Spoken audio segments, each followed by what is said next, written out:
Hey campers, George here, back in the South 40. It's summer, beautiful day, and I have a new sharp and shiny. This one is a budget guy for all them I want to try camping people. This guy from RYDER. Let's check it out.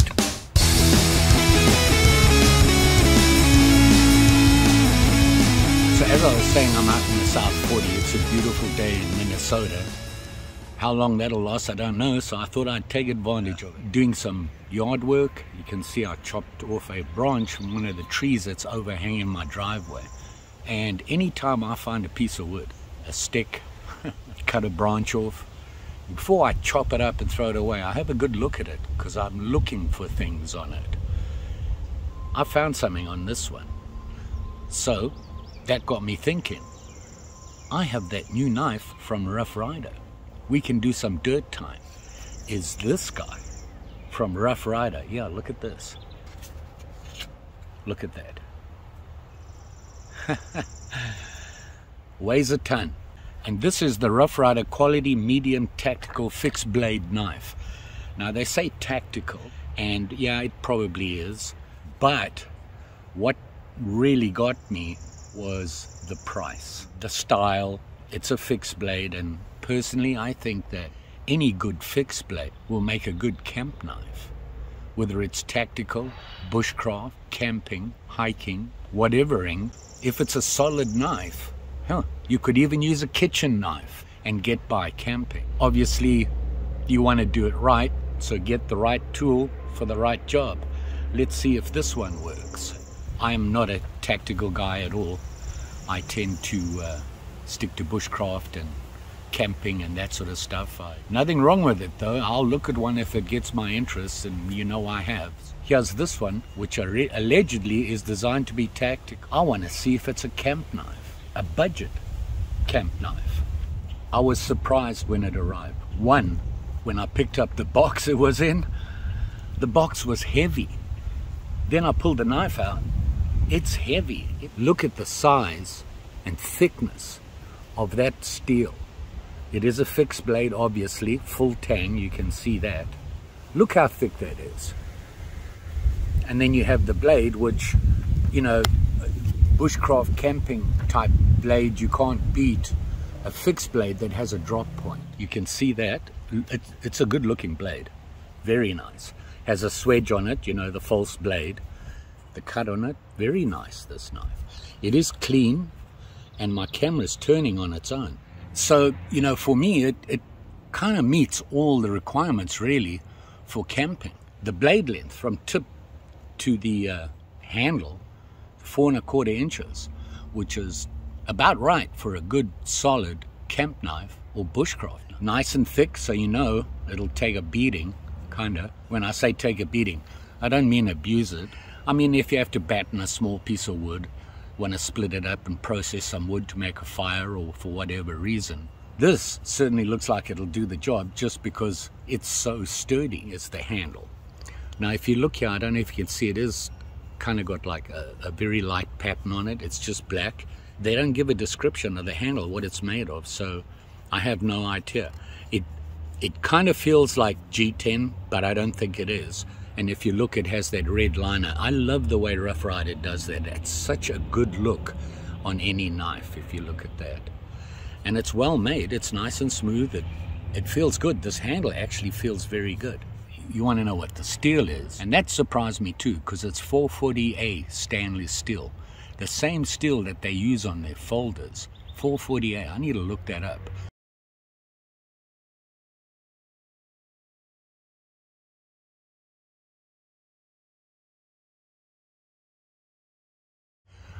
It's not a bad steel at all. It actually will hold an edge, and it's easy to sharpen. For me, good enough. If it'll do the job I needed to do, for example, camping chores, I don't really care what the steel is. As long as it doesn't peel over, get blunt, break, or snap, I'm happy with it. And we'll see what we can do with it. So like I said, 4 1/4 inch blade, drop point, 440A stainless steel, swedge on the back, nice and thick, full tang. It's a good camp knife, a good starting camp knife. And then I looked at the the sheath, and it's a plastic sheath, but look at it. It looks tactical, right? Clips in there nicely. It's not going anywhere. Even with the weight of the knife, I thought, but it sits in there really well. And they did a good job molding it. You see where that choil is? Look at that. Perfect fit there. It's very tactical, this. You can make it a horizontal carry. All you have to do is undo these 2 screws, turn this down that way, and you can put the 2 screws in and it's fine. It's a horizontal carry. Because if this works to camp, let me tell you, it'll be a great budget camp knife, a great starter knife. So I'm not going to spend too much time telling you all about it. I'll just go through it very quickly. Like I said, plastic sheath, molded sheath. It is a beast of a knife. The 440 stainless steel, 4.5-inch drop point blade. It has the swedge on it, choil, nice ricasso. It sits there really nice. It is a very nice looking and feels very nice blade. Like I said, they just say black handle with the red liners. And you do have jimping for your thumb. It's a pretty good knife. The only problem I'm seeing right now is for a camp knife, I don't think this may strike over here. If you look where the blade comes thick again after that false blade, it's a little bit sharper there, but this is rounded off. So I don't know if it'll strike a ferro rod. But that's not an issue. That's really easy to fix. You just file it yourself. Only other thing is, this is 9.12 inches long. Let's play. I have my handy dandy homemade bushcraft mallet, and if you're thinking of camping and you want to do some bushcraft stuff, this is a must. Very easy to make. Find yourself a piece of wood about this size. This is even a little bit big, and all you do is you just trim it down so you have a handle, and you have this piece to do the hammering on, when you want to process wood. You know how good this is. It's always around. Keep it in your camp kit and use it for battening when you need it. It's a nice little project to start off with, a knife, and it's easy, it's simple, straightforward. But what I'm going to do right now is I just want to process some small wood, make it small, and maybe see if we can start a fire. I was also going to show you this at the back here, this branch that I cut off, and what I was looking at and what we can use it for. Let me find a piece of wood. I'm going to use this piece here. It's the only one reasonable that I can find. It's not perfect, and maybe we can really give this a good test on it. However, you notice anything? My hands. I need to get my gloves. Always safety first. Working gloves, and you can see they've been well worked. That's why we wear them. I'm going to put that down there for now, and let's just see if we can get the bark off. So you want to strip the bark off. So it does that. I didn't check to see how sharp this guy was. It feels sharp, but you have to remember that this blade is thick. It may struggle with battening because it's so thick, but we'll see. And this wood is hard. I just want to slice off this stuff here. The other thing, speaking of battening, I've got a piece of wood here, and really I can't split it because of this. So I want to get rid of that, and then we're going to cut this off, carve it into a 10 peg, split it, and process it for kindling. So it's pretty hard. So this should be interesting. It goes in there, but we're giving it a good test. Certainly testing the steel. You know what I didn't do? I didn't check it with a piece of paper to see how sharp it really is. It's cutting it, so it cut the paper. So it got through that. I want to make a basic. This is a little big for a tent spike, but I just want to see if it can do it. Never forget that. You never cut towards yourself, down towards yourself. You never body to brace yourself. Don't cut towards somebody else, and you always cut away. If you can't cut away, there are other ways to do it. You can hold a blade against you like this and pull on it, There's different ways which are safe. So now I have the point of the peg. I want to clean this off here, because when you bang it in, it'll stop it from peeling. So all you're going to do is just trim the back like that, round it off a little bit. The correct thing to do is make your number 7 notch. It's a stop cut. One cut, put it in there, and then cut into it. It's kind of a whittling thing. So for those of you who wonder why people whittle, a lot of the times they use it to practice for camping chores. So now you've got a place to put your 550 cord. You put this in the ground, 550 cord, and tie it to your tarp, hammock, tent, whatever, and it'll hold it in nicely for you. A basic camp peg. Now I want to split this. You place the knife where you want it, and you want it reasonably close. You don't want to be splitting there. You want the knife to stick out the end, because you're going to use that to carry on through. A little tap just to get it stuck in there. You know where you're at, where you want to be. Now you can tap it down, and then when you feather stick, you want to brace it. It's always good to brace, and do a slice down like that. So this will make a fair feather stick for you, because the wood, the grain of the wood is horrible. I'm not sure what wood it is. So we know we can split wood with it, we can cut wood with it, and we can do basic cleanup on a piece of wood. So far, so good. So here's the branch I cut down, and you can see it. It is green. I'm not a big fan of doing that. It was just out of control. And I was looking at it, and the things I look for is, what can I use this wood for? Now, I can tell you that whittling green wood is fun. It's easy to do, and you can do some amazing things with it. I was looking for a Y, and here's one here. Okay, and you can see it goes down there and down there. But I want to make a pot hanger.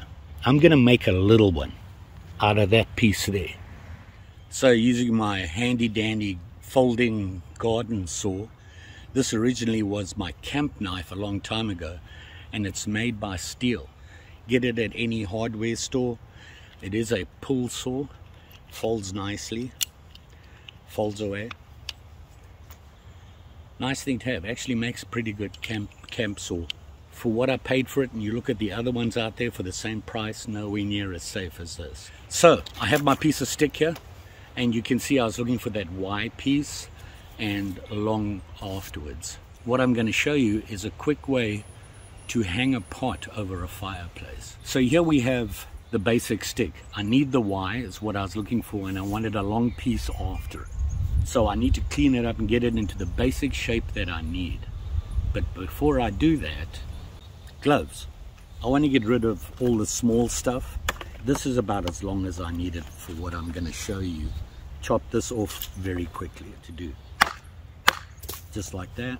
I want a little hook here. Let's just hold it. Okay. Right there. So here is the basic pot hanger.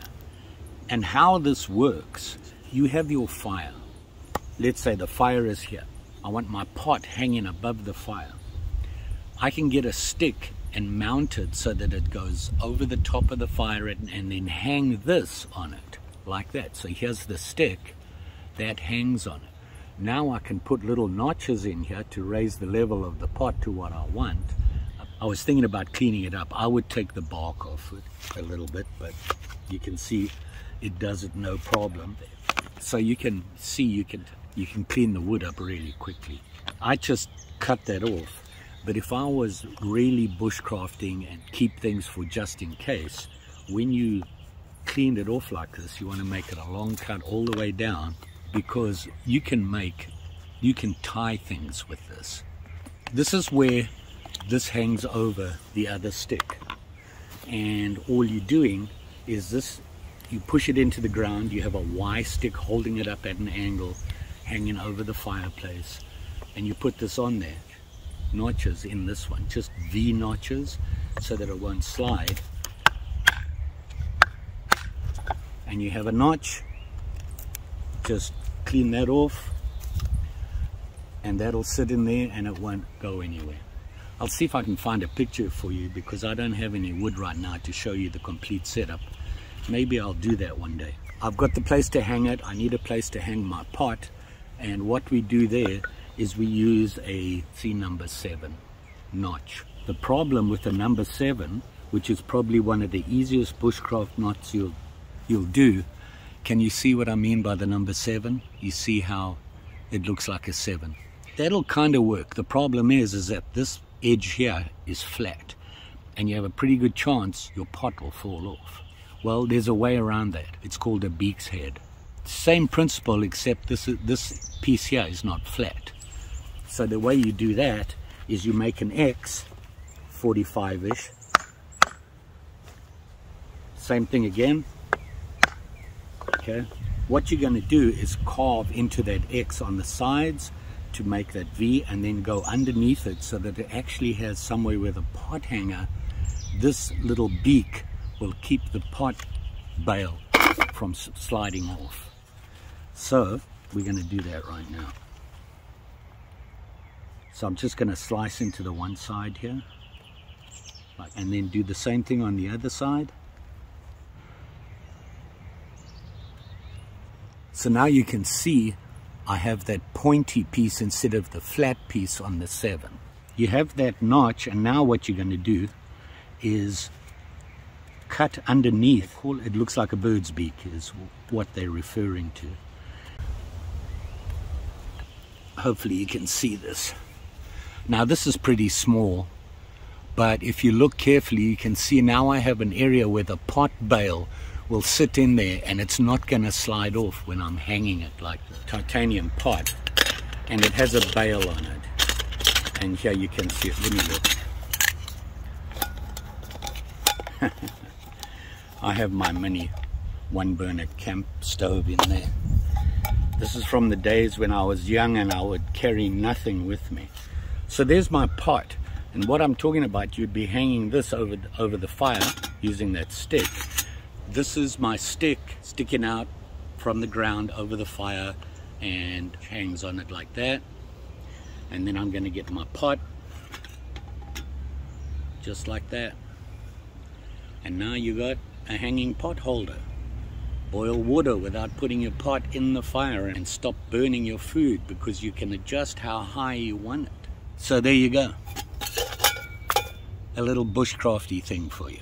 This guy actually did better than I thought it would. I knew that doing some of the small delicate tasks like the carving and that, this is more like that, whereas a carving knife is more like that. I normally carry a folder in my pocket at all times, even when I'm camping. I don't even know which one my sword, peasant. This is thinner. This would have been a good knife to use to carve the notches on here.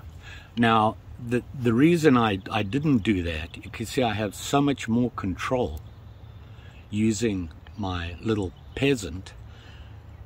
It's smaller, a thinner blade, and can do a better job on the small tasks like this guy.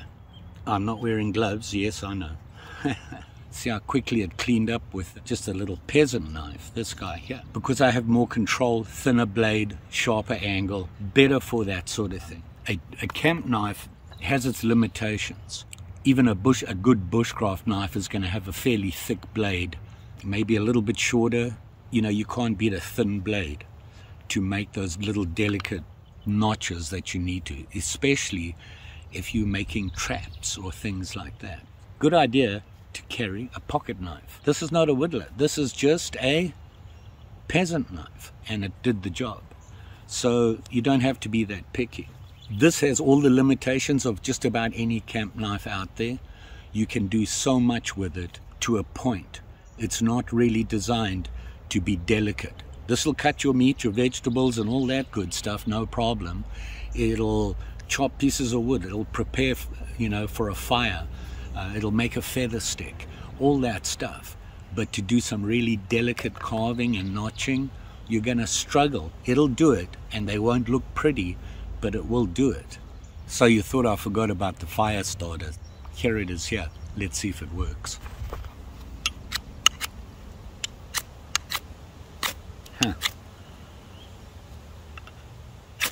Aha! On the false blade edge it's kind of tough, it barely sparks, but along here it did. So I have some fire starter here. Let's see if we can get it to light.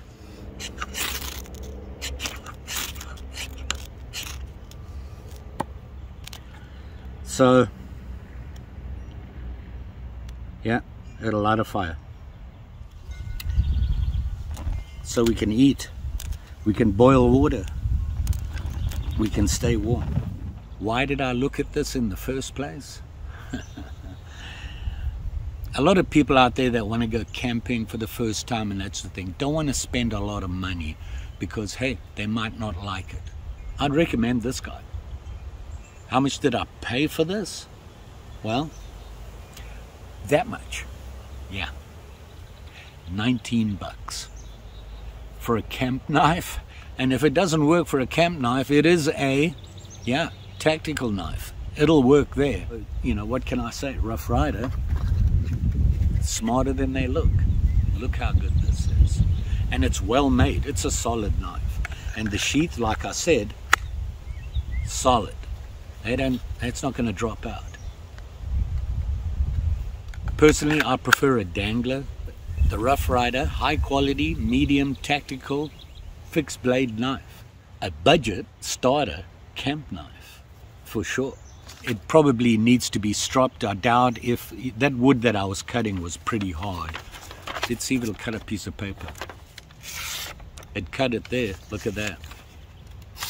It cutting it. So it has a fairly good edge retention. Don't forget, like, share, subscribe. You know the story.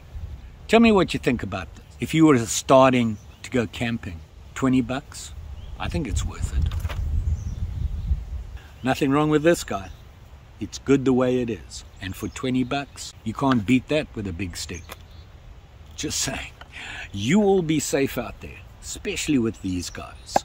They're heavy, they're sharp. Got to be careful. Thanks for watching. See you again soon.